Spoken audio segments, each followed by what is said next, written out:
Reediyoon daandii hakaa wabii sabaaf biyyaa. kabajamtoota fi dhaggeeffattoota hordoftoota raadiyoo daandii hakaa egaa tibbi kunini egaa ummata keenyadhaa fi qabsoon keenyaa qabsoon ummanni keenyaa kaleessas gaggeessaa ture hardhas garamitti imala siyaasan biyyattisanii garamitti fullaa'aa jira akkuma beekamu ibsi koree hojii raawwachiiftuu ADWUIin guyyaa kaleessa baasee wal haasofsiisa kan ta'e ibsa dheeraa akkaan hadhaa hedduu keessa qabu ka ulee hedduu ammallee gaqqabatee bahe jechoota walxaxoo ta'anii fi ifa hin ta'in kan olaantummaa siyaasaa biyya san keessatti dimokiraasii biyya san keessatti daran hacuucuuf ajjeesuudhaaf ibsi baafame sun egaa oppidiyoon kaleessa haaromtee ummata wajjin qabsoo hadhaawaa geggeessine jettee waadaa ummata walii galtee ummatallee hamma ta'ee of jala hiriirsitee jijjiiramoota isii mul'istes jira garuu oppidiyoon sunis kaleessa ibsa ba'isan keessatti akka cafaqaman yookaan akka uleen isaan rukute yookaan akka aggaammiin isaan irratti jechoota ibsa san keessatti bahame irratti kan argisiisu ta'uu egaa kallattii adda addaan ibsamaa jira marii keenya guyyaa kaleessas hayyoota wajjin taasifne keessatti yaadni adda addaa dhiyaatee jira egaa dhuguma ibsi kun egaa oppidiyoon haaromte sun kan kaleessa gooftan keenya ummata miliyoona 50 osoo qabnu mogoleen keenya maaliif nu jalatti laaffata jedhaa turan sun dhuguma ibsi kun ka isaaniti isaan keessa qooda qabaatan taate kallattiin itti aanu garam ummata oromoo irraa cituu isaanii wayyamoo TPLF itti maxxananii haala amma ibsi kun itti aggaamameedha warra waliin firoomanii deemutti isaanii foyya yookaan immoo ibsi kun kan isaanii miti ejjennoo isaanii eegin taane hamma sa'a istiidiyoo seenne kanatti ibsi kallattii waajjira mootummaa naannoo oromiyaa irraati kenname takkas hin jiru ummanni ammallee gara isaaniitti waawwoo eegaa jiru fakkaata aktivistoonni isaanillee lakkisaa ibsi haaraa biraa barbaanna jedhaa jiran warri gameeyyiin oppidiyo wajjin hiriiranii toora feesbuukii kanarratti sochii taasisaa jiran egaa ammallee gama isaaniitii inumayyuu sochiin argine inumayyuu wanni nu argaa jirru waajjirri kominikeeshinii oromiyaa ibsa hadhaawaa san ka ummata oromoo irratti akka waan dhaadatu uleelee adda addaa hariiroo ummata amaaraaf oromoo ammi jijjirtu kan kadhabamsiisu yookaan ammoo argite raayyaa ittisa biyya ummata fixan san ka itti galatoonfatan dabalataan ammoo hojiiwwan miidiyaalee cabsuudhaaf kan deemamu akkasumas adeemsalee adda addaadha waan ummata hadheessan kana kominikeeshinii oromiyaa egaa kan itti gaafatamaan isaa obbo Addisuu Araggaa qixxeessa ta'e gara afaan oromootis jijjiiranii ummata oromollee waan kana akka ejjennoo isaanitti argisiisaa maxxansaa jiranii gama OBN irraa yookaan miidiyaa bulchiinsa mootummaa naannoo oromiyaa irraati hammas wanni nu argaa jirru hin jiru haala wayitaawaa kana haaluma walii galaatiin ilaalchisee qophii keenya guyyaa har'aa keessatti akkuma baratame hayyoonni ummata oromoo maal jedhan dhimmi kun dhimma akkaan murteessati siyaasa biyyattisanii gara gulantaa biratti kan ceesisuu fi ibsa kana irratti hayyoonni maal hubatan hayyoonni immoo ummata keenyadhaaf maal akeekan waan jedhu qophii har'aallee keessummoota hayyoota qabannee dhiyaannee jira hayyoonni guyyaa har'aa isiniif qabannee dhiyaanne Profeser Muhammed Abbaa Jabal Xaahiroo fi akkasumas Profeser Izqee'el Gabbisaa turtiin keessan nufaan haa ta'u egaa hayyoonni keenya yeroo ammaa kana toora gubbaa jiranii hayyoota keenya jalqabaa simannee gara qophii keenyatti achi ceena egaa keessummoota keenya kabajamoo baga nagaan nu dhuftan akkam jirtan nageenyi keessan badhaadha fayyaa jirtanii nagaa baga nagaan nu eeydan akkame Hamza nagaa Profeser Izqee'el Gabbisaa yooyyaa akkam jirtan nagaa fayyaa hundi nagaa baga jiraattan Profeser Muhammed Abbaa Jabal Xaahiroo yooyyaa assalaamu alaykum akkam nagaa fayyaa Yooyyaa waalaikum salaam akkam jirtan nagaa dhugatti hedduu isin galatoonfannaa isin lamaan argitee affeerra keenya kana haala wayitaawaa kana gubbaa irratti egaa rakkinna guddaa keessa jira wanni keenya yeroo ammaa kanatti abbaa qabsoo argadhe jedhee ummanni keenya warri kaleessa inni argitee gula deemaa ture gula deemullee qabna jennee argitee warri kun dhuguma ummata keenyaaf quudhaa qabanii ummata keenyaaf laalatanii dubbataa jiran jedhan san akka waan cabsoo itti ibsi bahu tokko ibsi sunuu isi harka isaanii keessa qabamoo warri harka keessaan qabumoo waan jedhu waan wal namamsiisu ta'ee jira TPLF jechuun jaarmayootuma warra dhaaba afraan kanaati warrootuma kan keessa namoonni argitee gara sagal dhaqqaban walitti dhufanii marii isaan geggeessan saniidhaan ibsisuun bahe warri suni warri walitti qabame sun warra biyya bulchuu jedhanii waan biyyaa mari'annedhanii guyyaa 18 wanni isaa walitti taa'anii waliin mari'atan waan biyyaa furmaata ta'uu qabatanii as gabbahan boo isi wanni biyyaa furmaata ta'uu isi ija hayyummaatiin hija keessaniidhaan wanni isin keessa argitan maalidha ammallee biyya gooluuf deemaa jirti moo isi haaluma waliigalaati wanni amma ibsa kan keessatti mee jalqaba isin hubattan wanni isin xiinxaltan wanni isin argitan wanni isin akka yoomatti isin mul'atu maalidha maal hubattan maal argitan waan jedhurraati kaanee gara qophii keenyatti gaafii waan itti aananitti ceenaa mee jalqaba kan fuuldura kiyyatti mul'atanii Profeser Muhammed Abbaa Jabal Xaahiroo carraa isin haa kennu ammoo jalqaba akkuma seensa irratti illee jedhee hedduu galatooma affeerra keenya kanarratti illee nu argamu keessaniif. Tole galatoomaan afeeruu keessanii fi obbo Hamza.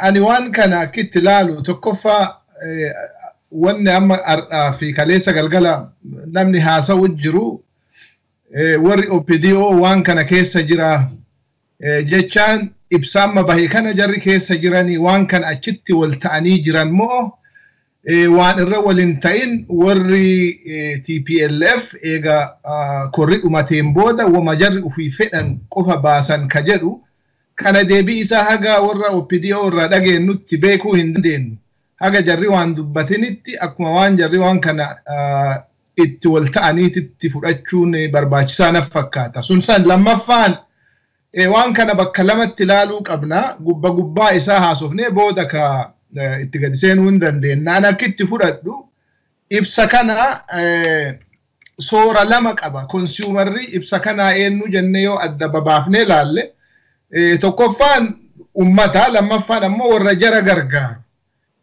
ani wanni naf fakkaatu ibsi kun akkitti katabame hedduu namni ibsa kana katabe takkaahu gareen ibsa kana katabe warra TPLF hin deeggaru hamilee itti godhuuf hinjirra jechuuf waan katabame naf fakkaata maaliif ibsa kana keessatti wanni deddeebi'ee tiimiin ibsa kana keessa jiru maali rakkinni bu'uuraa hin jiru rakkina bu'uuraa seerri Itoophiyaa hiikee rakkinni jiru ka bulchiinsaatii fi ka karoora mootummaa akka gaarii dalagaa irra oolchuu dhabuutii jedha kana jedhee ka'ee dhiifama gaafata so wanni kun maali ummata ofiitiin maal himuu fedhan lakki ummanni nun jibbine ummanni Itoophiyaa nun tufne akka nuti gaarii taane hin beekanii garuu rakkina tokko akka rakkinni dhalate ammootu nullee beeknee rakkina san qajeelchuuf deemna waan jedhu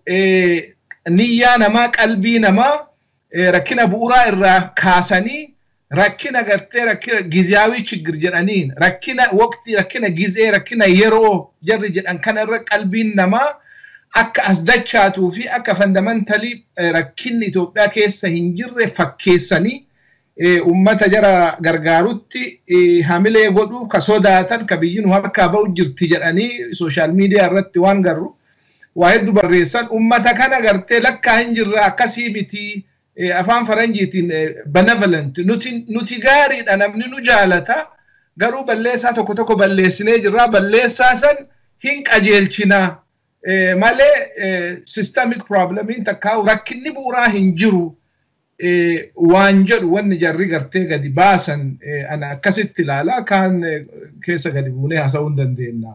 Obbo Hamza. Tole hayyee hedduu galatooma Profeser Izqee'el hayyee mee isinillee kanumarratti akkuma ibsi baheedhaan waan ibsarraati argitee isinitti calaqqisee waan hubattan akka seensatti illee waan isinitti dhagaamellee osoo irraa nu himtanii gara gaafii babal'atti deebina. Bareedaadha galatoomi Hamza asitti nu afeeruu keetiifiitii waan kan biraas uummata kanaaf waan hojjettuuf baay'ee galatoomi. Akkaataa ani itti ilaalu karaa Hewahati yookiis adda bilisa baasaa ummata Tigraay karaa yoo ilaalte akkanan ilaalutti karaa siyaasaa hojii siyaasaa hojjechuudhaani biyya kana bulchuudhaaf rakkoo cimaan akka irra ga'e waan hubate natti fakkaata. Karaa dhaaba ijaarratee dhaaba waliigalee ADWUI jedhee dhaaba 4 keessa keetee akka kanatti biyya bulchuudhaaf kan inni itti adeemaa ture. Akka inni cabes waan arginatti fakkaata. Sadaffaa mul'ata biyya sanaatiif qabu sun mul'ata ani qabaa biyya kanaatiif fi biyyan guddisa jedhee mul'ata inni lafa keewwate sunis waan harkatti dulloome natti fakkaata. Kanas akka isaan hubatanitti ilaala. Kan harkatti hafee humna waraanaatiin raayyaa waraanaa tochoosee Oromiyaas haa ta'u naannoo biyya Amaaraas haa ta'u dachaasee humna tokko jala galchee bulchuudhaaf yaalii gochuudhaaf sababii inni itti barbaadaa jiruti ta'ee natti mul'ata. Walumaa galatti wanti kaleessa ibsa ta'ee bahee maaliif kana jette yoo jette natti na gaafatte kana hubatanii waan jiranii fi dhugaa lafa jiru waan biyyi lafaa addunyaan hunda beeku waan namni hundumtuu ija ofiitiin ilaaluuti akka hin jirretti haasa'a. Waggaa 2 guutuu waggaa 3ffaadha keessa deemaa jira. Ummanni sun tocho'ee gara caaloo biyya naannoo Oromiyaatii tocho'ee gara Amaaraas gara Koonsos iddoo kabiraatis tocho'ee mootummaan kun wanni inni hojjetaa jiru karaan irra deemu nuun taane mirga keenyatu sarbame guddina biyya keessaatii homaa hin arganne naannoo keenyatu humna waraanaatiin nurraatii qabame jedhee gaaffii gurguddaa ummatni lafa kaawwatee jiru akkuma hin jirretti haasa'a. Dhugaa lafa jirutiti kan hundumtuu arguudhaaf danda'utiti hin jiru jedheeti haasa'a. Maaliifi rakkoon kun maali yoo jedhanii dubbatanii tokkoffaa akkaataan itti biyyi sun adeemaa jiru akkaataatti ADWUIin biyya sana deemsisaa jiru rakkoo tokkittiyyuu akka hin qabne dhugaadhumaanuu jedhanni Itoophiyaan kuni karaa sirrii irra deemuu duwwaatu hin ta'in karaa du'aatii kaatee akka gaariitti deemaa deemtudha kuni. Biyya seeraan adeemu, biyya demokraasiin adeemu, biyya mirgi namoomaa hundumtuu irratti kabajamee jirudha. Biyyi kuni biyya ummata biyya lafaatiif iyyuu fakkeenya kan taatudha jedha.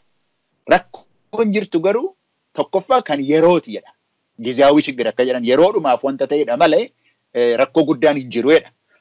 Yoo demokraasiin hin jiru jettanis immoo demokraasiin sun kan inni hin jirre biyya keessattuu hin ta'in dhaaba keessadha. Dhaaba keessatti dhibama demokraasiitu nu rakkisee jira. Isa immoo salphaadhumatti sirreessuudhaaf hin dandeenyaa jedha.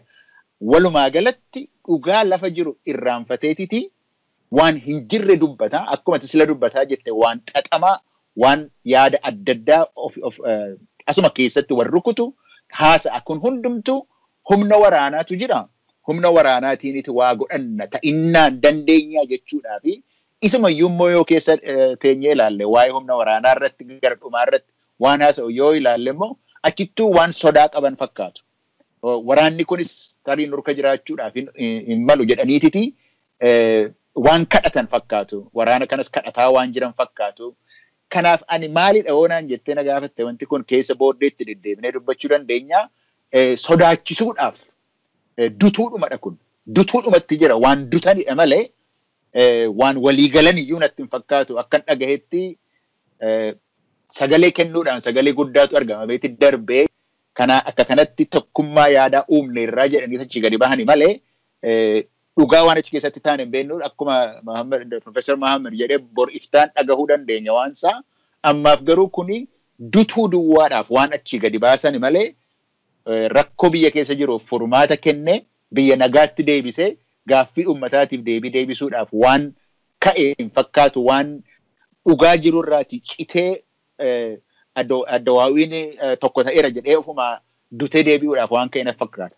Hedduu galatoomame akka seensatti eegi agas jenne mee koreedhuma hojii raawwachiiftuu ADWUI kana haa ilaalluti. Koreen hojii raawwachiiftuu ADWUI amma dhaabotaan afraan kanirraa 9 ta'anii filaman.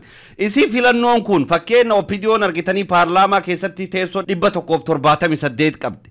Warri TPLF xiqqoon sun murni xiqqaan sun teessoo 38 qaban. Uummanni amma bakka koree hojii raawwachiiftuu kan ka Oromoo bakka bu'an miliyoona 50 uummata miliyoona 50 bu'anii bakka sanitti argamani. Isaaniifillee namni sagalee hojii kennam.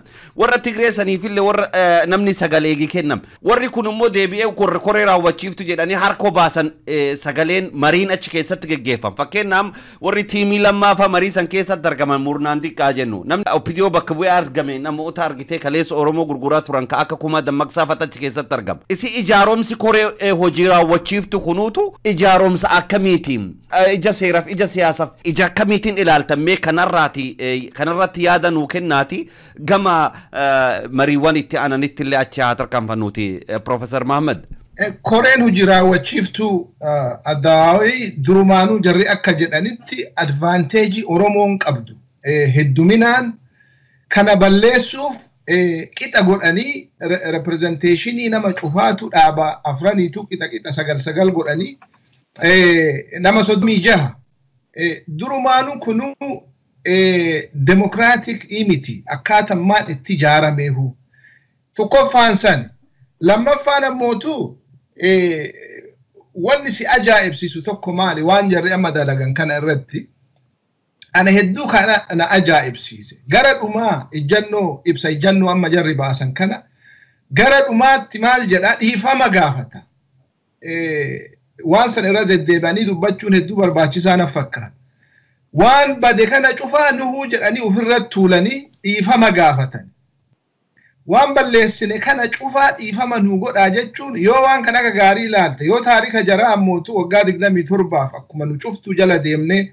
ummata kana dhagaa baane ummata kana yoo kabeetu taate nutu balleesse jechaan jaraa sun balleessa fudhachuu miti indaayitti uf gochuutti hin jiran arraba lama haasawan jarri so fakkeenya haa fudhannu ummata Oromoo naannoo Somaaliyaa irraa ari'ame nama 600 ol ummanni kun qabeenyi isaa faca'ee ilmaan isaa faca'anii namni hedduun du'ee kun ammoo rakkinaan biyya Oromiyaatti as dacha'ee akkaataa inni itti jiru uummanni Oromoo akkanatti itti garagalee gargaaruu baate uummanni kun silaa kabeelaan dhumatu eega wanni kun cufti balleessaa ta'e wanni frustrate nama godhu waan kana waan jarri dalaydu kana yoo ati argitu eentu itti gaafatamummaan hin jiru akka amma Profeser Izqee'el jedhe kana yoo dhiifama isiniin jenne yoo fudhattan fudhadha yoo kaan nuti qawwee qabna maal taatanii yoo ta'e malee wanni jaraa wanni gartee ammati gaafii na gaafatte akkamitti nama miliyoona 45 haga 50 gahu bakka bu'uu fi namni miliyoona generously miliyoona 6 jennu Tigreen nama miliyoona 6 bakka bu'u akkamitti barcumaa qixa qabaachuu qabdi koree ADWUI kanarra yoo jette durumaanuu democratic imitika wanni sun wanni sun akka advantage Oromoon hin arganne gootee jarri ufii tolchitee ka ijaarte rakkinni achirraa ka'abar kun ammootu jarri teennata achi keessa jirtu mee benefit of the doubt haa kenninuufi obbo Lammaafa obbo Abbaa Duulaafa ani jarri tun Oromoof waan hamaa yaaddi jedheet hin amanu wama gaarii yaadan Oromoo garuu achi keessa ta'anii sodaachisuun uduu jiru namaddutuun uduu jiru isin ajjeefnaan uduu jiru jarri tun wanni takkattiin achi keessa gochuu danda'an hin jiru wanni biroo wanni frustrate godhu tokko maali beeyta jarri teennatu waan kana hin argan haga danda'an deemani ummata kennamuu akka waan kana caalaa waa dalaguu danda'anii itti fakkaate amma nullee jaraaquun nuu qabna namni kennallee tanaa waa beekuu qaba maaliif jarri tun haga danda'an deeman warri wayyaanee ammoo mootummaa tana humnaan malee gad hin dhiifnodhanii yeroo hedduu nutti kakatanii nu himan ta irraa boodaa ta amma baasan kan soo nuti ummanni kenna wanni uf gaafachuu danda'u aktivistiin Oromoo illee ka warra Amaaraa illee dabalatee akkamitti asirraa sossoonaa ka jiru yoo jarri tun wayta cufaa waan akkanaa ka dalagan ta'e responsiin kenna maal ta'uu qaba kajeru I think amma booda wanni bal'inaan namni irratti haasa'uu qabu asiin booda akkami achi sochoona strategy akkamiitiin masakamuu qabna kajeru irratti haasa'uun hedduu barbaachisaadha ati amma gaafiin na gaafatte akkami jarri qixa OPDO barcumaa 9 komitii san keessa qabaatti kajeru kuni beeytaa deebii hin qabu kumla waan qabaniif giddiin fudhatani wama takka wanni dhadhaa ibsan hin jiru beektaa obbo Hamza so waan jar institutionii jarri jaarte cufti akka jara gargaarutti iskiu godhanii gara ofii achi dabsanii waan jaarani hatta paarlamaa keessatti OPDO'n barcumaa 178 qabdu ka jarri 38 qofa qabdu waan jarri dalaganii gizee maraa achi keessa dhokatanii akka majority jarri waan fedhan godhanii laan OPDO jaratu jaja warra dabuubii kana jaratu ajaja warra Amaaraa kana jaratu ajaja kana cufa wanni godhanii maali wanni jarri yeroo hunda itti irkatan maali yoo isin diddan humna qabna qawwee qabna security harkaa qabna military harkaa qabna waan nuti jenne godha isiniif gaariidha yoo isin waan kana hin godhin ammoo yeroo cufaa waan santu jira jecha so ummanni amma harka laalcha kiyyaatitti deemne as geenne obbolammaan fallee waan gaafa bilisummaa xiqqoo argatanii waan jedhan amma dubbiin obbolammaa fa bira hin jirtu dubbiin ummata bira gatafte ammallee duraanuu waan kana dhiibee asiin kagaye ummataa miti lammaa faallee kafaan itti godhe bar ummata Oromooti nama tokko ammoo nama sodaateef namu thresholdi adda qaba riskii fudhachuu nama sodaateen ammoo maa sodaatta jechaan rationally miti reasonably miti so lammaa fa yoo sodaachisanii jiraatan sanin beeynu ta'uun ni mala so maa sodaatan lammaan fa eenyuun sodaatan asteenne jechuun dandeen so mala wanni kun ufdura itti deemuun akkami qabsoon Oromoo itti fufa ka jedhu bal'inaan waan kana irratti mari'atanii qabsoon Oromoo gartee ka as ga'e kun akka ufdura itti deemu gochuun hedduu barbaachisa ammoo wanni tokko maali wannu beekuu qabnu jarritu yeroo hundaanuu himtee jirti waan kana gadi dhiisuun barbaadu akkuma duratti Profeser Izqee'el jedhe waan addunyaan beeku waan golleen loontisitullee beektu rakkina biyya keessa jiru rakkina bu'uuraa rakkinni jiru ka bu'uuraa rakkina yerooti rakkina kana ammootu ka bulchiinsaatii fi ka karoora nu baafne ka gaarii dalagaa irra oolchuu dhabuutii jedhan okay eega akkas ta'e maaliif namni kun cufti mana hidhaa keessa ta'a yoo rakkini yoo hin jirre yoo ummanni rakkina hin qabaanne wanni ummanni kaase sun yoo dhugaa ta'e maaliif nama kana cufa hidhanii bira ta'an maaliif obbo Baqqala Garbaa hidhanii bira ta'an maaliif Dr. Mararaan mana hidhaa jira obbo Baqqala Garbaa mana yaalaa dhoowwanii bira ta'an jedhan namni nu maqaan beenne namni kumaatamaan lakkaa'amu kun cufti eega rakkini bu'uuraa hin jiraan eega balleessaan ammoo kenna jedhan eega balleessaan kenna jedhan ummata kana maaliif gad hin dhiifne economy biyyaa waggaa 27 akkasi ukkaamsanii ka irra ta'an gaafii Oromoo gaafiin ummataa maal fa'a yoo jenne abbaan biyyummaa maali diinagdeellee dabalata diinagdee akkasi dhuunfatanii waggaa 27 qabatan kana gaafiin sun yoo dhugaa ta'e gaafiin ummataa eega dhiifama gaafatan waan hagammaa ta'eentu itti gaafatama kana bar wanni jarri jettu wanni wal dhahu yoo statementii sentensi tokko dubbifte kajalaa waan biroo dubbata akkamitti akkana ta'e waa maraa nuti balleessinee maali barsilaa namni akkas yoo jiru indict uf godhe jechaadha indict yoo uf goote ka itti aanu maali seeraan gaafatamu sila kun akka hin taane waan beekaniif kijiba gartee rakkinni bakka jiru sanirraa kaasanii reduce godhanii rakkina ummataa gaafii ummataa reductionist xiqqeessanii as fidanii bulchiinsaa rakkinni biraa hin jiru akka benevolent dictator ummata gartee namaa beeku ummata gaarii yoo gartee dictator illee ta'e taane ummata gaariidha namni nun jibbu nu jaalata nutu balleesse dhiifama balleessaa kenna in tolchina akkana tapha kun akkana taphatti jarri so nuti ammoo geemii jarri taphattu kana dinnee akkaataa jijjiirraa bu'uuraa biyya san keessatti fiduu dandeenyu irratti ummanni Oromoo illee ummannummaan biyya sanii cufti Amaara ta'ii Walaayittaa ta'ii Tigree ta'ii namni jijjiirraa barbaadu namni ummanni kun gartee biyyaa gaariim jedhu cufti waan kana irratti dalaguun hedduu barbaachisaa qabsoon ammootu uf dura amma bakka jabduu geennee jirra bakka tanaa qabsoon uf duuba deebuu hin qabdu akkami uf dura oofnaa irratti mariin hedduu barbaachisaadha obbo Hamza hedduu galatooma egaa Profeser Muhammed gara Profeser Izqee'elitti fulleeffadha Profeser Izqee'el mee akkaataa ijaaromsa koree hojii raawwachiiftuu ADWUI kanarraatillee isin qabxii kanarraatillee mee wanni nuututtan eegi jiraateef akkasumas immoo dabalataadhaan wanni isin argitee bara dheeraadhaaf olaantummaa ishii ittiin tursiisaa turte dimokiraatik sentralizimii sanillee irraati walitti nuu qabsiisaa dabalataan ammoo gaafilleen isinitti hin baay'atini dabalataan ammoo qaamonni ummata 600 ol ta'e buqqaase ummata 1000 lakkaawwamu dhiiga dhangalaasise biyyatti gaaga'ama keessa seensise kufaatii dinagdee guddaa keessa seensise biyyatti laamshesse biyyatti okkalchiisaa jiru kun ka isaalleen badii kana nuttu dalage jedhanii guutumaa guutuutti ofii isaanii amanan ummati kun isi dhiifama gaafachuun isaa kunu ka dhiifama gaafatu kun sila ummata dhiifama gaafatu moo ummata bakka sanirraati dhiiroo waan kana balleessine jedhe biyya san gadhiisee baqatee biyyaa baduu qabu yookaan sila seerri jiraate seera dhiyaatee argitee murteen gurguddaan abbiin gurguddaan irra naqabuu qabu moo ummata kanatti immoo agas balleessine jirra ammallee carraa isin ajjeesu carraa isin ammallee gaaga'u nuu kenna jedhaa jiranii ummanni kun mee waan kana walitti nuu qabaati hedduu galatooma Profeser Izqee'el gaafilleen eegisinitti heddate. Galatoome Hamza gaaffii gaggaarii gaaffii bu'uuraati.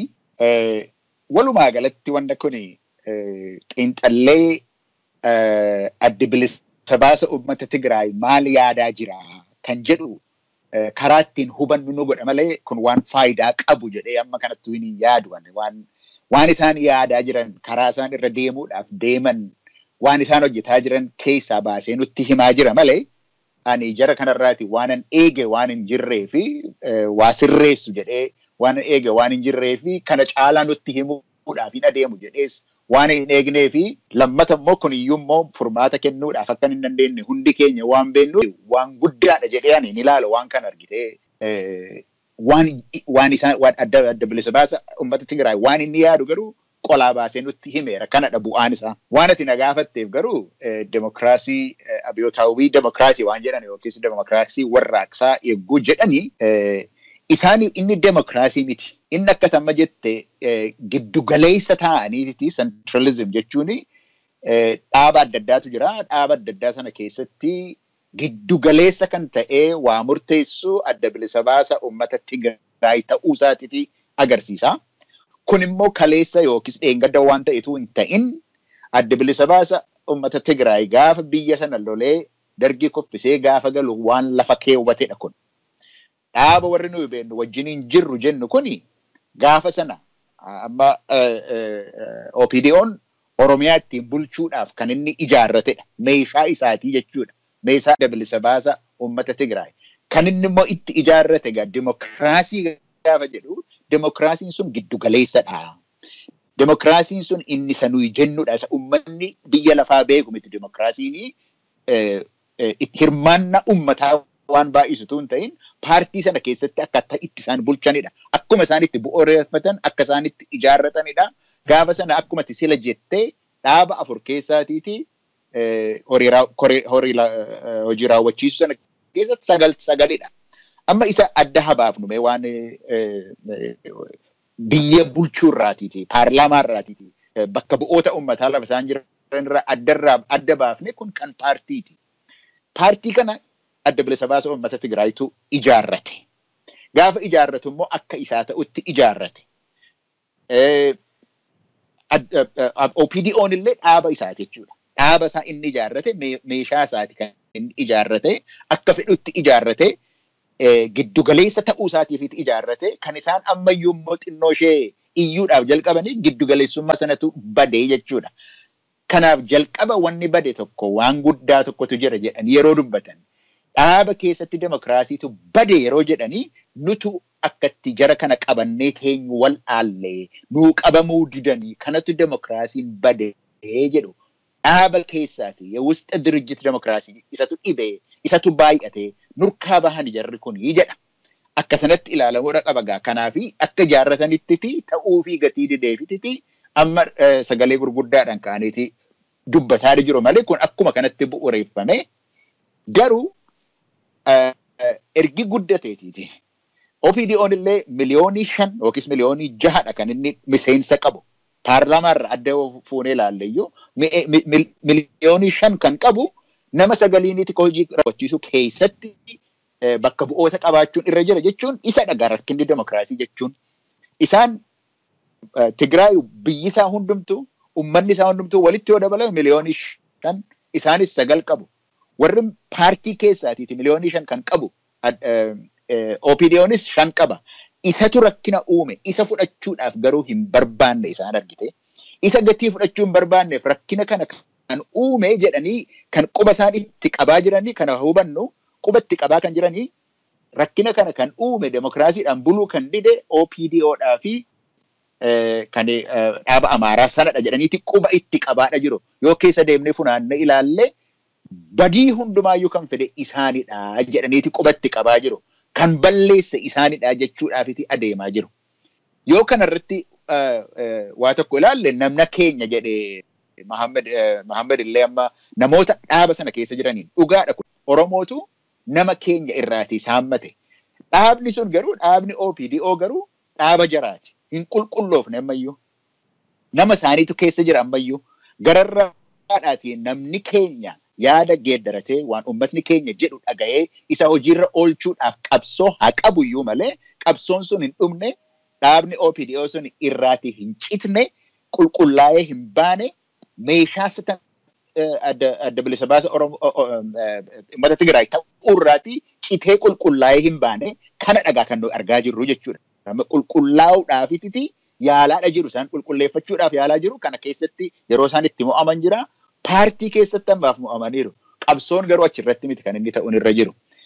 Kana dhuma irratti waan jechuu barbaadu abbaan qabsoo uummataa uummata keenyadha. Ammayyuu kan jabina warra hooggantoota yookiis qondaalota OPDOtiif iyyuu kan kennee irraa booji'ee kan addaan ga'ee uummata keenyadha. Kanaaf jarri kun fedhii uummata keenya haa qabaatan iyyuu malee warri hooggantooti qondaalotaa sagalee uummata keenya dhageessisuudhaaf haa danda'an iyyuu malee naannoo isaan keessa oolan caasaa isaan keessa oolan caasaa adda bilisa baasa uummata Tigraayidha. Qabsoon achirratti akka qabamee jirutti haa ilaallu jechuudhaaf hin jedhee. Kanaaf olumaa galatti labsiin ejjennoo kuni kumaatamni du'e, kumaatamni biyyaa bahe, kumaatamni mana hidhaatti harkifame, nama miliyoonii tokko kan ga'u buqqa'ee utuu jiru dhiifama gaafatee jechuun dhiifama gaafachuun waan gaariidha. Garuu namni gaafa du'u hojii kana deemsisuudhaaf paartiin keenya hin dandeenye rakkoon keenya isadha gaafa jedhu itti gaafatamnis jiraachuutu irra jira seeraan. Itti gaafatama dhiifama nuudhaa duwwaa miti. Nutu balleessee duwwaa miti. Itti gaafatama jiraachuutu jira. Maaliif yoo jette namatu du'e, namatu ajjeefame, mana isaa keessatti namatu ajjeefame, namatu bakka jireenya isaa irraati buqqa'e. Waan akkasii kun waan jiruu fi akka sanatti ilaalamuudha kan irra jiru malee yaada sana duwwaa fudhanneerra jechuun gahaa miti jechuudhaaf hin jedhee Hamza. Hedduu galatooma Profeser Izqee'el waan bareedaa kaaftanii egaa akkuma reefullee tuttuqaa turtan qabsoon ka uummata Oromootu qabsoo kana asiin gahe OPDO'n qabsoo manni Oromoo gaggeessaa jiru kanarraa dandamachuu dadhabdee uummatatti maxxante akkuma Profeser Muhammed illee tuqanii qabatamni jirullee kana mee amma gara qabatama giraawundiitu yoo gad deebine OPDO'n warra koree hojii raawwachiiftuu kana keessattiyyuu gaafa dhaqanii nama sagalaan sunu isaan sagalaan kanaatu warra argitee TPLF wajjin hiriiruu fi warra tiimii lama kanallee argitee ija hamtuun ilaalu warra argitee yaada isaanii hin deeggarre warra argitee waliin jaalanne warra walitti yoo argitee adeemsi isaaniitti waliin fakkaannetti waliin deeme osoo kana beekanu warra san wajjin dhaqanii ta'anii mari'achuun yaada adda addaa kennuun yaada mumkin tarii achi keessa walgahii san keessatti siyaasa olaantummaa argitee kallattii dimokiraatawaan haa ta'u kallattii mirgaan haa ta'u yaadni isaan kaasa yaada bilchaa'aa ta'uu danda'a garuu yaadni isaanii sun muraasa ta'uu isaaniitiin moo'aman warri OPDO kun kallatti mo OPDO keessatti ofiyyuu hin qulqulleessin haga gajjallatti haga godina keessatti ammallee warra uummata keenyarra dhukaasa jirutti jira koom dhaaba kan keessa jiru OPDO'n isi ammaan booda carraan isiin qabdu of qulqulleessitee haga gajjallatti fi haga gubbatti of qulqulleessitee uummata kana wajjin ibsa amma bahe kana mormitee duratti amma deemuu fi carraan qabdi Profeser Muhammed. Kuni gaafii hedduu bareedaadha. Akka Oromoon baante akka cabanitti tokkolanii jedhani OPDO irraa yoo haasofne waa hedduu jechuu hin dandeenya. Garuu bakki jirru bakka jirru ammas geennee jirra. Jarrillee tana. So maali wanni godhuu danda'amu ka jedhu. Jarri lamaanuu OPDO fi TPLF illee seera mootummaa biyyaatiin defend of gooti. TPLF illee seera cabee seera olaantummaa seeraa eeysifnaa jetti. OPDO'nis seera cabee olaantummaa nutu eeysisaa seera ka cabsaa jiru afaan baatee TPLF illee jechuu yoo dhabdee quba garas qabdi. So dabni akkanaa uduu jiru keessaahu amma kora amma ta'anii kaan kana namni representationiin isaa fair akka hin taane uduu beekan maaliif dhaqanii waan kana irratti ta'anillee jedhanii gaafachuun hin danda'amu. Garuu wanni akka cabanii hokkulan siin jedheef waan jirutu sani. So wama jiru tokko gartee ati maximize godhachuu barbaadda ka waan achirraa buufachuu dandeetu tokko OPDO'n maaliif waan OPDO yoo haasofte bar achitti dhiisuun sirra hin jiru. Maaliif jara ajajamtille jechuun man dandeenyu. Garuu realitiin lafa jiru biyya keessa jiru jarri tun security harkaa qaban waraana harkaa qaban nama fedhan hin hidhan ka fedhan hin ajjeesan ka hin doorsisan. So realitiin lafa irra jiru akka amma namni hedduun biyyarraa fagaannee jirru kana yaannu ta'uu dhabuun ni mala. Kanallee beekuun barbaachisan. So lammaan fa'a warri olaanaan OPDO maaliif gartee waan kana keessa qooda fudhatan wanni ta'e ammoo akkami uf dura deemuu danda'an dhaaba kana amma boodas jijjiiruu danda'anii dhaaba OPDO kana gartee akka ummanni Oromoo fedhutti dhaabni kun deemuu danda'a jedhu waan arguuf deemnu ta'a. Garuu wanni tokko maali wanni amma ibsa kana irratti wayyaaneen kana kanamuun beeka ibsi kun ka TPLF ibsa kana irra wanni jarri himte maalidha sodaa ummanni isii qabu website jaraa yoo dhayxee ilaalte ni agarta waan jarri kaleessa baasan dheengadda feelgadda haasawuu turan website jaraa agaaforamii fi Tigraa online jedhan san irratti waan warri waarii haasawu ijoollee waaree haasofti akka Oromoon jedhu san uduun bayrachi irratti haasawuu turan shakkii tu jira sodaa qaban wanni jarri waggaa 27 gangalchanii as gahaniin kun nu harkaa bahu jira lammaan nu dhagaa'utti hin jiru ummata amaaraa wajji haasa'u jira isaatinaa cid kana michi gaaf kaan jedheensan kun ammoo jarri akka threat itti ilaalan Oromoof ummanni amaaraa akka ummataatti sodaata waliin haasa'uun Tigreen akka brokeraa uduun ta'in dhiifama Tigreellee jechuun irra hin jiru TPLF akka brokeraa uduun ta'in namni lamaan qajeelatti wal argu kallatti waliin haasa'uu kana in sodaatan maaliif karoora jaraa wajji hin deemu dominationii jarri pilaana godhatanii ittiin socho'an guddaan isaa ummata Oromootiif ummata Amaaraa waliin dhahuudha wanni mallasfaa lafa kaa'e kuni jarri marri waan kana wanni jarri irraa haasu. So amma akkamitti asirraa lammaan fa waan kana of dura oofanii ka jedhu qabsoodha wanni kun qabsoo eega ta'e duraanuu lammaa faallee ka onnachiise ummata Oromooti. Freedom is not free jetti faranjiin sacrifice barbaachisa lammaan faallee haga ta'e sacrifice kafalanii jira waan jarri lammaan jetteen beennu sodaachisuun ni mala ummanni kun ummata maatii qabu ummata warra qabu akka keenna kana garteessa ta'anii tiimiti ka dalagan. So waan jara irra ga'u kana haga ammaatu danda'anii waan kana oofanii as gahaniin garuu akkama duratti Profeser Izqee'el jedhe amma wanni guddaan maali nama tokke nuduun ta'in OPDO akka dhaabaatitti akka institutioniititti akkamitti gartee akka inni uf danda'ee dhaabatee ummata inni bakka bu'a jedhu kana mormu akkami godhuu danda'anii ka jedhu wanni guddaan I think kun jaynummaa barbaachisaa seera biyyaa deebisanii garagalchanii jara irratti dhimma bahuun hin barbaachisaa wanni nu jechuun jiru shiftaa qawwee qabadhaa uduun ta'in waan seerri biyyaa jaraa kennu waan constitutionii Itoophiyaa jaraa kennu constitutionii maqaa dha'aati mormadhaa wanni namni jedhaanii jiru kanum jarri saga ammaa kanuma godhan kana godhuu itti fufuu qabanii ammallee jarjarree waan hedduu jechuun barbaachisaa natti hin fakkaatu aga jararraa dhageennutti waa'ee ijjannoo kaleessa bahe kana honestly ijjannoo kana eega miitingiin dhumatee jarri katabdee baafte moo draftii isaa fakkeenyaaf ama lammaan fa arganii approve godhaniiranii detailii kana mara hin beeyin. So conclusion itti utaaluun barbaachisaa natti hin fakkaatu garuu walumaa galatti lammaan fa akka dhuunfaatittis akka institutioniitittis uf dura deemna yoo jedhan fedhii ummata Oromoo akkuma obbo lammaan duraan haasa'uu ture san fedhii ummata Oromoo jala deemuu qaban yoo fedhii fi dantaa ummata Oromoo hin eeysifne ta'e interestii ummataa jala yoo kan deemne ta'e lammaan maqaa gaarii horate kunillee deebi'ee akkuma pirezidantii Oromiyaa ka duraanii wanni inni hin taaneef hin jiru jecha it's sad. Maaliif namichi personal sacrifice godhee jira. Uduu waan san irra build godhee waan kana bakka waan jalqabe kana bakkaan ga'ee argaan hedduu natti tola sila. Garuu san godhuun sacrifice barbaachisa. Ummanni isa duubaan jira. Ummata Oromoo qofa uduu hin ta'in ummannummaan Itoophiyaa guutuun jechaan dandeetta amma. Obbo Lammaa fi Abiyyuu fa'a ummata amma haaraa gabba'ee kana wajji jiranii.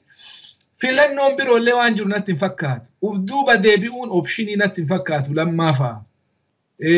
So uf dura deemuu danda'uu qaban.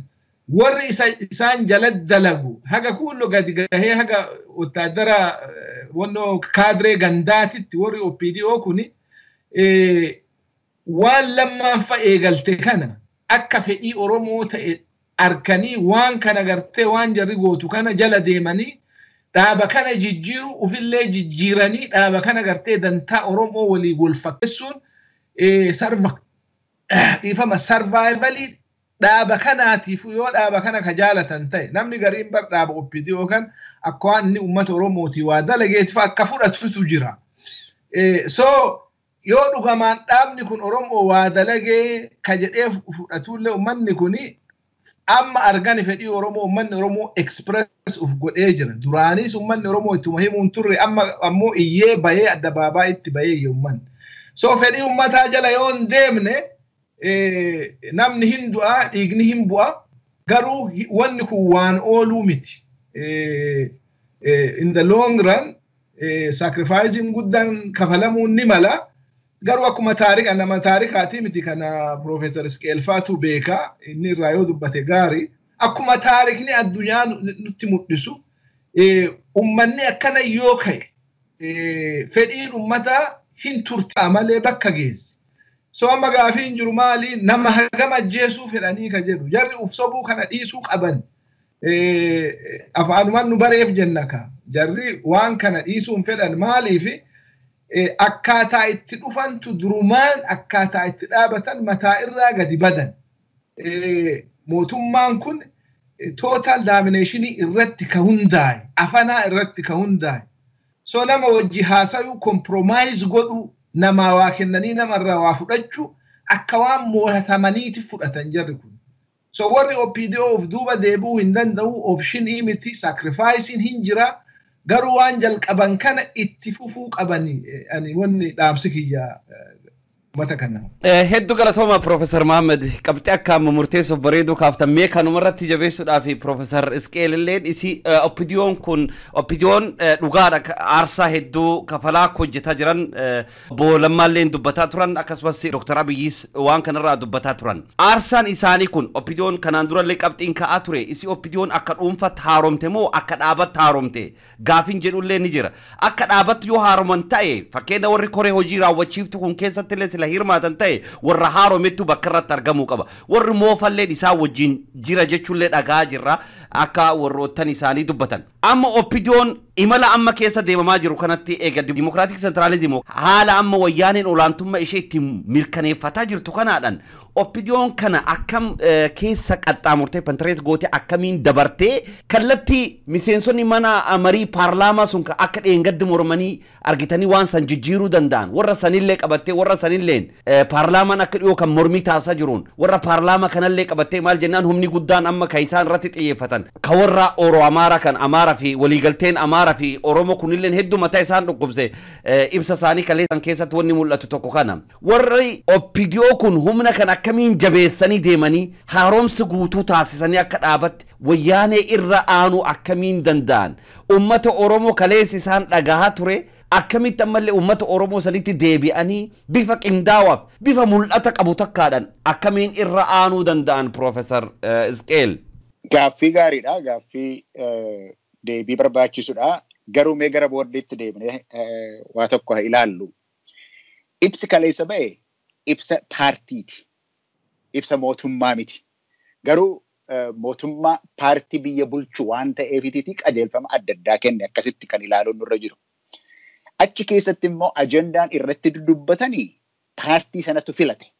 Paartiin sun immoo akkuma sila dubbadhee adda bilisa baasa uummata Tigraayituutu ijaarrate. Durumaa jalqabee bu'uureessee kan ijaarrate akka isaa ta'utti kan ijaarrate adda bilisa baasa uummata Tigraay abuuti jechuudha. Ammas gaafa wal gahanii lafa demokraasiin hin jirre akka jennetti maaliifi dhaabni afur bakka bu'oota sagal lafa qabutti lafa demokraasiin hin jirredha. Kuni waan abuut ijaarrate ergii jenne ajandaa sanas kan lafa kaa'e akka isaa ta'utti amma Koreen hojii raawwachiistuuf kun yeroo dubbatu akka isaa ta'utti kan lafa kaa'ate abuutuma sanadha jechuudha. Amma gaaffiin waan isaan irratti wal irratti dubbatan akka nuyi dhageenyutti rakkoon makkalaakaadha yookiis raayyaa biyya ittisa biyyaati ergii jedhame waa'ee isaa irratti dubbatan jechuun eenyutu ajajaa kanaaf abbaa ajaju irraa kaafna jedhanii isheedhumaan keessaa galuudhaaf yookiis immoo tika biyyaati rakkoon isaa waan jedhameef isarratti dubbanneeti waan geeddarree irraa deemna. Sadaffaan muummicha ministeeraatu hojii hojjechuu dadhabee warra geggeessutu hojii dadhabee hojjettu namarraa kaafteeti irraatii deemtaa jechuudha. Amma achiin geenye ajandaan isaan irratti dubbatan garuu ajandaa ummataa waan hin taaneef ajandaa ummataa sanas gara fuulduraa deemsisuuf waan hin taaneef paartii keessatti kan isaan dubbatanii waanuma adda bilisa baasa ummata Tigraayiif dhaabbate waan ta'eef ajandaan isaayyuu silumaa jalqabattiyyuu bu'aa waan buusuuf baasuudhaaf hin deemne ture. Olaantummaa wayyaanee sana akkatti mirkaneessatudha malee akka ummataaf gaaffii isaa deebisuudhaaf akka turetti miti. Mee haa ilaallu waan isaan jedhan. Dhaabi Amaaraa sunii fi dhaabni OPDO'ni kan isaan jedhan maali? Tokkoffaa gaaffii ummataa dhageenyeerraa. Ummanni keenya gaaffii gurguddaadha qabaa. Ummata keenyaaf gaaffii sana deebisuudha barbaanaa jedhaniititi akka ummataatti dubbannaan ummanniyyuu ija isaa irra keewwate jechuudha isaaniin.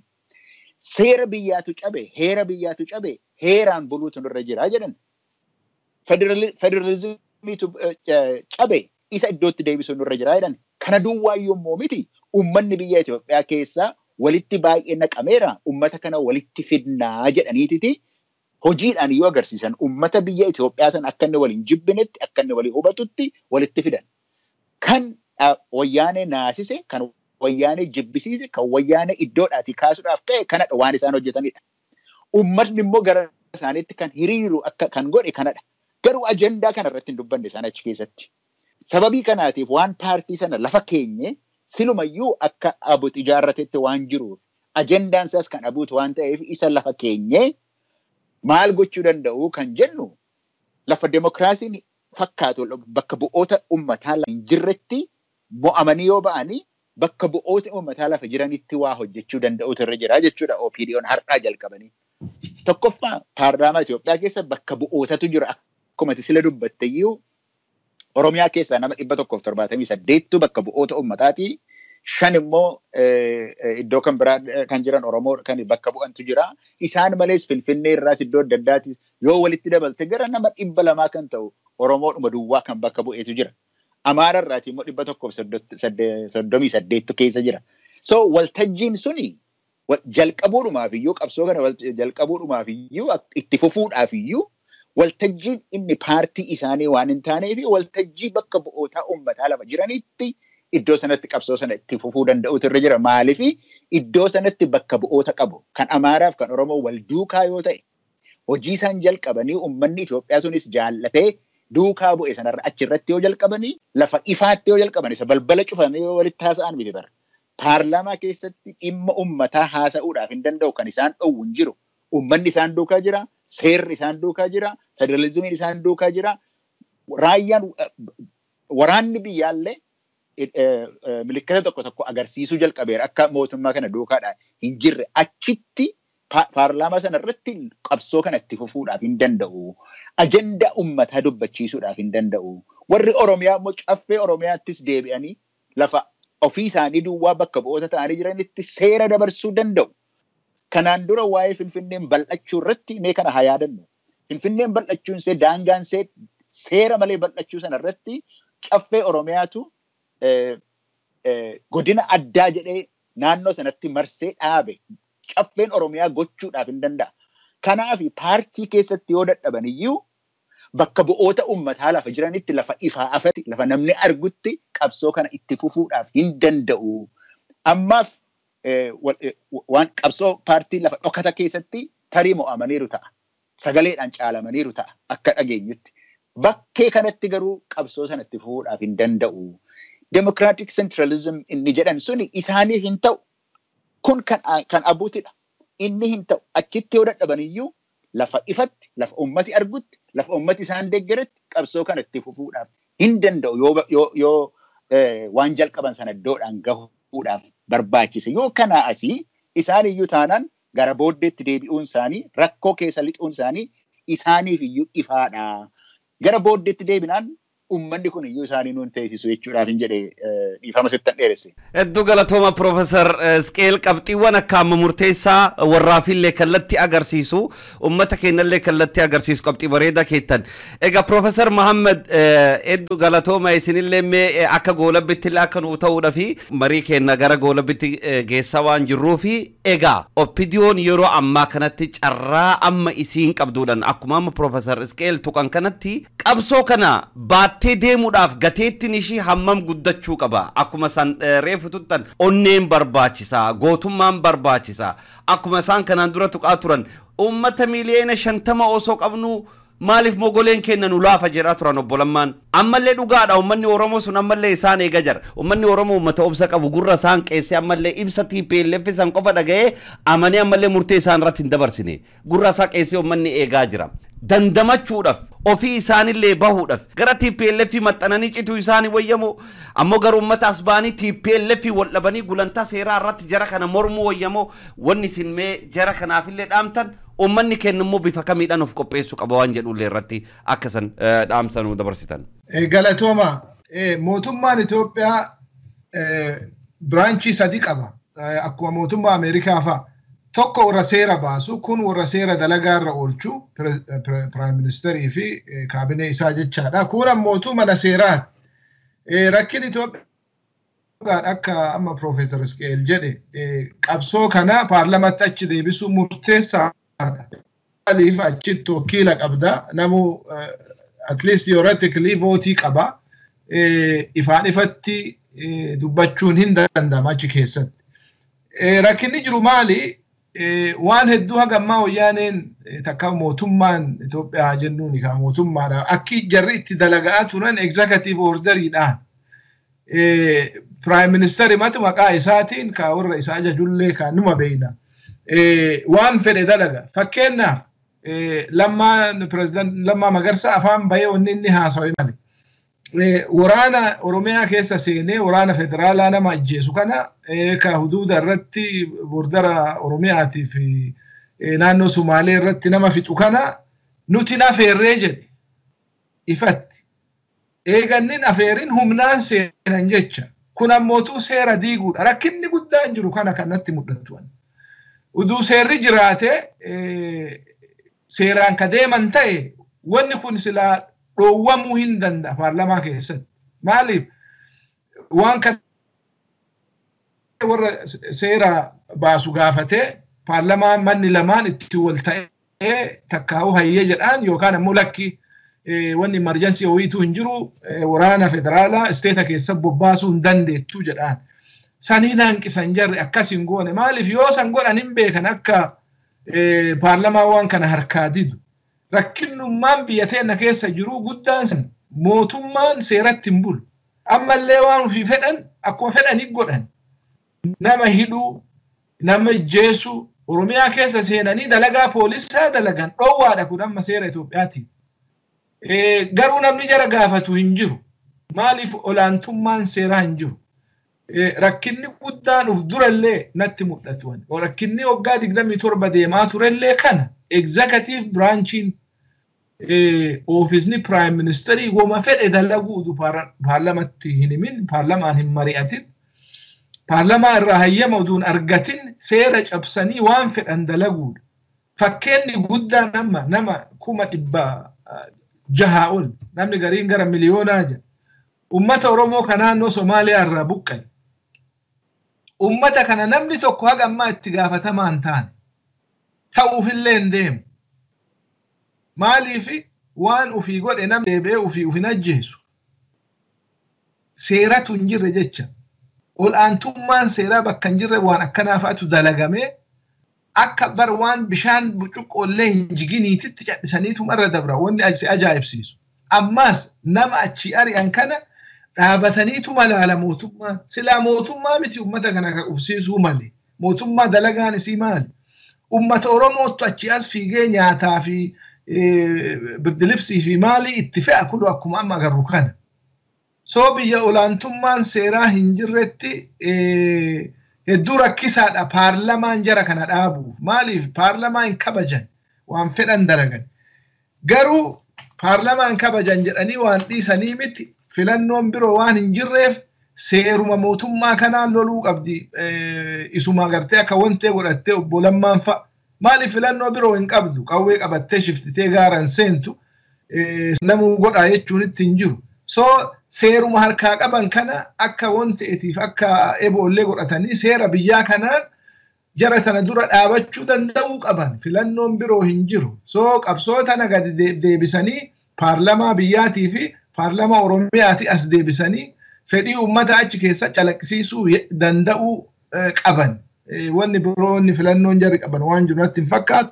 Kun ammootu akka institutioniititti OPDO fi BADNillee hedduu jijjiirratu jara barbaachisa. Akka nama dhuunfaatitti, akka lammaatiif, akka gadduu qofa utuu hin ta'in akka institutioniititti olii haga jalaatti jijjiiramni kun wal gahuu danda'uu qaba. Dhaabni kun dhaaba fedhii ummataa calaqqisu ta'uu danda'uu qaba. Yoo akkas ta'e dhaabni kunis survive gochuun ni mala. Yoo akkas hin ta'in ammootu yoo olaantummaan seeraa hin jiraan yoo dhaabni kunis ka federaalaallee paarlamaan federaalaa fedhii ummataa hin calaqqisiifne ta'e yoo ummata kana dhaabuun hin danda'amne ta'e ummata executive orderii waan fedhu godhu kana biyyi gara hamatti akka deemtu nan mul'ata. Profeser Muhammed mee hedduu galatooma kan waliin qabsiisati gara Profeser Izqee'elitti nin deebi'a mee uummatarraati. Egaa warri kun qabsoo uummanni gaggeessaa jiru cabsuudhaaf yerootti hidhatanii deemaa jiran. Warra nu fixaa turellee nurra galatoonfata jiran akkuma kaleessa Muktaar Kadirsan. Ammallee ibsi isaanii wanni inni agarsiisu oggura uummanni bakka adda addatti kaa'u cabsuudhaaf akkaataa ittiin deeman. Ummanni keenya kanaan durallee raayyaan ittisa kun nurraa haa ba'u. Qotee bulaan bakkuma hundatti wanni nu fixaa jiru mootummaa federaalaati. Alaabaa mootummaa federaala jala tobba'aa jirra. Seera argitee mootummaa federaala jalatti qaama mootummaa federaala jala nu fixaa jedhaa jira. Ummanni immoo akka ummatatti mee isin hayyuu economics yookaan immoo dinagdeeti kallattii dinagdeetiin biyyi teenya biyya badhaatudha. Biyya argitee irraa ilmata jiran bararraa baratti ummanni keenya uggura akkamii kadhiibbaa uumuu danda'u hiriira ba'uu qofa osoo hin ta'in karaa nagaatiin ummata kanarratti ummata qabeenyuma keenya nyaatee nu fixaa jiru kawwata akkallee hin qabne kalees akkamiidhaan dhiibbaa jaba uumuu danda'u ummanni Oromoo akka waliigalatti kaaba kibbaan bakkuma hundaa ol dhagahee. Anaaf moo Profeser Izqee'eliif? Laa isiniifi kallattii dinagdeetiin hayyooma economics irratti qabdaniidhaan waan kanarratti akka ergaa akka goolabbitti illee nu dabarsanuuf. Bareeda. Silaaftuu akkuma duraan dubbanne qabsoo kana ummata lammaa fa'aas gadduu warra Amaaraa BADN kanas namni onnachiisee jarattis afaan godhee qabsoo ummanni Oromoo godhe. Qabsoon kun ammoo roga hedduun godhame. Hiriira qofa utuu hin ta'in gara ikoonomiitiin uggura guddatu itti godhamee ummanni kun kasaaraan guddaan irra gahee jira. Ammas wanni kun itti fufuu qaba. Ejjannoon jarri baafte kun haarayaa miti wama eeggamu baafte. Wanni jarri maaliif akkana goote kophaa yoo dhaabattu hin fokkatte akka isiin hamtuu taate ummanniin arge amma deebitee fiiddee OPDO fi BADN jala seentee achi jala uf dhoysuu feeti TPLF. Qabsoon itti fufuu qaba. Roga hundaan qabsoon kun qabsoo ummataati malee qabsoo dhaabni tokko takka ugareen tokko deemeenii as gaheenii miti. Qabsoo ummanni Oromoo itti abboome oofee asiin gahe. Qabsoon kun itti fufuu qaba. Kara ikoonomiitiin targeted boycott gochuun hin danda'ama. Kaampanii gugurdaa jaraa adda baafatanii identify godhanii warra gartee televizyiina jaraa irra dhaadhessaa godhatu adda baasanii waa irraa bituu dhabuu waa itti gurguruu dhabuun hedduu jara miidhe asiin dura akka inni dalagu ammoo hin beena wanni akkana bal'inaan wanni akkanaa kun targeted boycott nama cufaa gartee waliin miidhuu utuu hin ta'in kaampaniidhaan jaraa gargar baasanii akka ama qeerroon salaam baas gootu kana gartee kaampanii jaraa gurguddaa ka Oromiyaa keessa daldala godhu hedduu miidhuun hin danda'ama. So wanni akkana researchiin yeroo gabaabaa godhamee wanni akkana gartee qindaahuun hin danda'ama. Tokko sani lammaffaan ammoo wanni jabeessee dubbachuu fedhu maali? Ummanni OPDO miliyoona meeqa qabdidha? Miliyoona 6 motor miliyoona 9 gahan amma miseensa OPDO. Ummanni kun fedhii ummata Oromoo jala yoo deeme institutioniin kun hin bilisooma. Institutioniin OPDO kun yoo institutioniin hin bilisoomne namni qophatti gartee mataan isaa bilisoomeef wanni inni hedduu dalaguu danda'u hin jiru. Yoo wanni cuftuu dalaguu dide at least Oromiyaa keessatti dhaaba kana akka meeshaatti use godhanii waan ummata Oromoo benefit godhu dalaguun hin danda'ama. So wanni jarri nama sodaachiftu waraana kanallee namaan sodaachifti malee gaafa waraanni kun nama bobba'ee nama ajjeesuu jalqabe waa hedduutu jara harkaallee harcaa zamana Hayila Sillaasee illee agarre akka waraanni deebi'ee mootummaa garagalu zamana Dargii illee garre ka amma ammoo adda ta'uu hin danda'u. So jarru waraana ofii kana hin amantu. Nuun sodaachifti malee waraana isii kana dhibbarraa dhibbatti gartee yaaftee nama bobbaasuu hin sodaatti. So nutis leverage qaba ummanni keessaahu warri OPDO ammas leverage waan qaban leverage jaraa guddaan ummata Oromootiin jara sodaachisuu hin danda'an ammallee kun mootu waraanaaf security jarri abdattu kunis akka gartee innillee yoo push comes to shove faranjiin jettu sun jara ganuu akka danda'u in beeyti jarri wayyaaneen kanan beeyti bar nama fakkeessuu feeti malee. So kanallee gartee dhibbarraa dhibbatti nama irratti gartee itti fayyadamuuf waan hin deemneef wanni agasmara nama sodaachisullee hin jiru. Jabaatanii onnatanii riskiin hin jira, sacrificein hin jira. Ummanni keenya ammootu akka ummataatitti haga abbaa biyyaa ta'utti, haga saamamuun hafutti, haga seerri biyya san keessatti eeggamutti, haga namni keenya biyya ofii irra mataa ol qabatee biyya abbaa ofii irratti jiraachuu danda'utti. Haga opportunity nama cufaafuu qixa ta'utti qabsoon kun itti fufuu qaba as dabruu hin qabu amma jaarraa 21ffaati qeerroon zamana ammaa kun qabsoon tun bakka tan hin dabartu jedhee ka'ee jira haga ammaallee lammaa fa'aa chaansii kenninadhee namni laafe malee waan deemaa jiru namuu hin beeka ummanni Oromoo hin sobamu amma booda so qabsoon ittuma fufaasiin jechuuf jedha.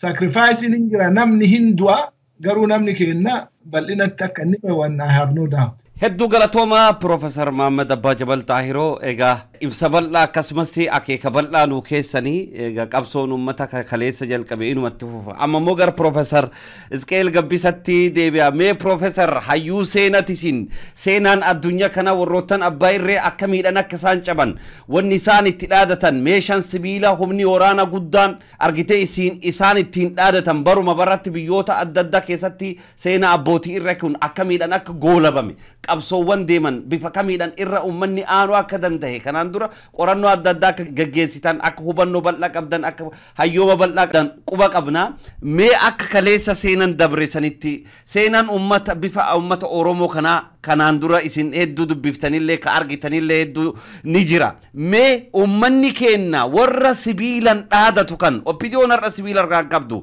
TPLFin kallatti adda addaan sibiilan isii sodaachisu ni mala yookaan ammoo miseensi raayyaa ittisa amma jiru kunilleen ilmaan Oromollee keessa jiran hamma sadarkaa jeneraalummaatti illee jiraachuu dhabanii gajjallatti akka humna raayyaa ittisatti inuma keessa jiran bakka hedduutillee nuu barreessan quuqama akka qabanullee mee Profeser Izqee'el akka seenattillee ummanni kun ummata argitee miidhama guddaa qabu warri sibiila hidhate akkasitti isaan cabsuuf paartii amma isaaniif dhaabbannu jedhullee ka opidiyoo kanallee cabsuuf haguuguudhaaf waan hedduu taasisaa jiran akkamiin ummanni Oromoo irra aanu danda'a akkamiin humna sibiila hidhate kan akkamiin cabsuu danda'a warra opidiyoo winciriirataa jiru ka humna dhabee as keessatti ukkaanfamaa jiru kanaaf ummata Oromoo bal'aaf dhaamsi isin dabarsitan. Gaaffii seenaa keessatti akkam ture yoo jette yoo seenaa waggaa 2000 ergi mootummaan ijaarameetii jalqabee mootummaan sibiila duwwaadhaan biyya bulchuu gaafa jalqabu isa dhumaarra gaheeraa jechuudha. Waan qabu hundumaa fixateetiti sibiila duwwaadhaan qawwee duwwaadhaan humna waraanaa duwwaadhaan bulchuudhaaf gaafa achii gadi ba'u mootummaan suni umriinsa dhumteetti jechuudha. Kana kan seeraan nutti himu asirrattis kanuman argaa jiran. Gaaffii isa lammata ati jette irratti immoo waa'ee Oromoon maal godha jette qabsoosaa itti fufuu qaba yeroo jennu waan qabsoon gidduutti dhaabate illee hin fakkaata. Qabsoon Oromoo hin dhaabbanne. Amma jaarraa tokko ta'uuf jedha itti jabaatee ergi ka'e immoo amata 50 ta'eeraa. Amma yeroo keenya keessatti immoo lafa injifannootti adeemaadha jira malee gara booddeetti deemaa hin jiru. Mormiin har'allee itti fufee jira. Mormiin naannoo Oromiyaa keessa iddoo adda addaatti ammas ammaallee kaleessa dheengadda yeroo itti dhaabbate hin qabu itti fufeeti jira. Kan inni godhachuun irra jiru isa itti fufe kana itti fufuudhuma qaba. Garuu gaaffii bu'uuraa kan Oromoon lafa keewwate duras haa ta'u har'as haareffatee kan inni lafa keeffate deeffachuudhaa fi kan inni danda'u jabina isaatii fi tokkummaa isaa duwwaadhaan akka ta'e uummanni keenya waan beekuu fi ammayyuu taanaan toftaadhaa fi tarsiimoosaa gegeeddaraa adda bilisa baasaa uummati Tigraay humna qaba jedhee kan inni yaadu humna isaa sana duwwaa harkatti fashaleessuudhaaf karaa danda'an toftaadhaa fi tarsiimoosaa gegeeddaree itti fufuutu irra jira. Waan hunda kana caalaa irratti immoo uummanni keenya of qabee yeroo si'a meeqa ajjeefamu, gadadamu, biyyaa ari'amu, lafa isaarraa buqqa'u hamma kana keessatti hin obse. Uummata gara biraa uummata waan ta'eef uummata irratti hamaa hin yaanne. Kanaaf isa itti fufee uummanni keenya uummata kan biraadhaa wajjin uummata Somaaleeyyuu dabalatee walitti dhufeenyaa fi harka wal qabachuu dhimma jalqabe kun itti cimuutu irra jira. Itti baay'atee cimee gara fuulduraatti deemuutu irra jira kun maaliif addi bilisa baasa uummata Tigraay kan inni jibbu waan inni sodaatus kanadha. Kun itti cimuutu irra jira karaa uummataa jechuudha. Yeroo waa'ee OPDOs immoo haasofnu waa tokko kan hubachuu nurra jiru Profeser Muhammed illee keessa deddeebi'ee kan inni jedhe OPDOn mataan isaayyuu qabsoo wayii kan inni jalqabee uummata Oromootu tokko ta'ee fi qabsoosaa akka tokkotti deemsiseet iddoodhaan ga'ee dirqisiiseeti gara isaa deeffate kan jedhudha. Kanaaf qabsoon Oromoo harka isaanii hin jiru. Qabsoon injifannoon Oromoos harka OPDOs hin jiru. Kan inni jiru harka uummataati. OPDOn meeshaa qabsooti jechuudha. Yookiis immoo bakka qabsoon itti qabamudha jechuudha waa'een OPDO. Meeshaa adda bilisa baasa uummata Tigraay ijaarrateeti irraa fudhataa jira Oromoon. Innis itti fufuudha qaba. Sababiin inni itti fufuufis immoo sababii kanaatiif. OPDOn kan isaan itti fufuun irra jiru tokkoffaa uummatatu isaan duukaa jira. Maaliifii gaaffii uummataa dhagahanii akka uummatichaatti dubbachuudhaaf waan jalqabanii fi deeggarsa uummataa hamma qabanitti uummatni isaan duukaa hamma jirutti itti deemutu irra jira. Hin mo'usii maaliifii uummatatu duukaa jira. Uummata kanatti garuu ibsa kennuutu irra jira deddeebi'anii. Lammata heera biyyaa yeroo jedhanii dubbatan uummanni Oromoo qabsoo heera qabeessadha kan inni qabe yeroo jennu heerri biyyaas inni isaan irratti hirkatanii socho'an kunis isaan duukaadha jira. Isaan duukaa waan jiruuf kana jabeessutu irra jira isaan. Sadaffaa yeroo qabu isaan kan yeroo hin qabne qabsoo amma qabame keessatti kan yeroon irkaadhumaa jiru abuutidha malee uummata Oromoo miti. Kan tarsiimoon harkaadhumaa jiru jara malee uummata Oromoo miti. Uummata Oromoo bira dhaabbatu taanaan yeroo qabu deeggarsa hin dhumne qabu kanaaf itti fufuudhaaf hin danda'u. Hundumaa caalaa immoo dhugaa qabu, haqa qabu. Dhugaa uummataatiif haqa uummataa waan fuudhanii fi haqaaf dhugaadha qabu. Yaada uummataa waan adeemsisaa jiraniitiifiti ammayyuu hamma ammaattu jajjabaatan. Kun waan isaanii wajjin waan jiruu fi paarlaamaa sana qaama bulchiisaa sana keessatti amma Profeser Muhammed akka jedhetti qaamni bakka bu'oota uummataa manni bakka bu'oota uummataa qaama jiran sana keessa sadan sana keessaatti isa oliiti jedha seerri biyyichaa. Achi keessatti qabsootti fuudhaaf hin danda'u waan kun hundumtu isaan duukaa waan jiruuf gara booddeetti waan deebi'an hin qabanii. Gara sadaffaa kan abuuti immoo yoo ilaalle immoo isaaniin immoo ilaalle kan isaan jedhan haa hubannu. Seera paartiitu cabe. Seera paartii cabsitanii sababii kanaatii fi isiniin adabuutu nurra jiraa jedhuun warra OPDOdhaaf warra dhaaba Amaaraa sanaatiin. Seera paartii waan cabsitaniif. Seera paartii cabsitanii uummata waan dhageessanii sagalee uummataa dhageessistanii fi reediyoon televizyiiniin keessan illee cufamuutu irra jira jedhanii kan isaan himaa jiran haqa hin qabanii jechuudha jarri kun. Uummataaf uummata walitti fiddanii Amaaraaf Oromoo walitti fiddanii sababii kanaatiif adabamuutu isinirra jira jechaadha jiru isaan. Maqaa uummataatiin sochootanii maqaa uummata keessanii dhooftanii maqaa tokko tokkoon dhooftanii ittiin sochooftanii sababii kanaaf adabamuutu isinirra jira ittiin jechaadha jiru. Sabaaf sablammii walitti fiddanii sababii kanaaf adabamuutu isinirra jira jechuudha. Akkasi kan isaan jechaa jiran. Garuu lafan jalqaba irratti geenya humna waraanaa duwwaatti kan isaanii sibiila duwwaa irratti malee siyaasaan mo'amaniiru, beekumsaan mo'amaniiru, miidiyaadhaan mo'amaniiru, toftaadhaaf tarsiimoo baafachuudhaan mo'amaniiru jarri abuut kuni warri wayyaanee kuni kan harkatti hafee jiru jedhanii kan isaan abdatanidha inniyyuu humna waraanaa sanadha. Inniyyuu harka waan jiru natti hin fakkaatu waan kolonelli tokko Harargee baatti dubbate haa yaadannu. Uummata keenyatti rasaasa tokko suumiti dhukaasu miti fuulallee ittiin gurraachessinu jedheeti jira. Sababii kanaaf inniyyuu harka hin jiru. Uummanni Oromoo qabsoosaa abbaa itti ta'eeti hamma gaaffiinsaa deebi'utti itti fufee jira taftaasaa geeddaree itti fufa. Kan inni meeshaa godhatee fudhate OPDO'n immoo hamma karaa danda'an geggeessu. Qabsoon kuniif injifannoon Oromoo garuu harka isaanii hin jiru harka uummataati jira. Kanuma jechuudhaaf hin jedhee naa galatooma. Hedduu galatooma egaa kabajamtoota fi dhaggeeffattoota hordoftoota raadiyoo daandii haqaa guyyaa har'aa egaa Desembar 31 bara 2017 xumurree egaa Janarii 1 bara 2018 keessa kinoo yeroo ammaa kanatti marii geggeessinu seennee jirra. Egaa turtiin Profeser Muhammed Abbaa Jabal Xaahiroo fi akkasumas Profeser Izqee'el Gabbisaa wajjiidhaan taasifnee haaluma waliigalaatiin kana fakkaatu egaa hubannoo bal'aa akka argattan abdii guddaa qaba. Marii kana kan isiniif geggeessaa ture ana obboleessa keessan Hamzaa Booranaati. Keessummoota kennaa marii bal'aa kanarratti nu argamuudhaan yaada bibbilchaataa akkasumas adeemsa uummanni kennamma kallattiin itti fullaa'uu qabu irratti kallattii nu agarsiisan akkasumas ibsa bal'aa nu kennan xiinxala bal'aa nu kennan dhaamsa bal'aa nu kennan maqaa dhaggeeffattoota keenyatiin hedduu isaan galatoomfanna. Horaa bulaa nu deebanaa umriin keessan nu haa dheeratu.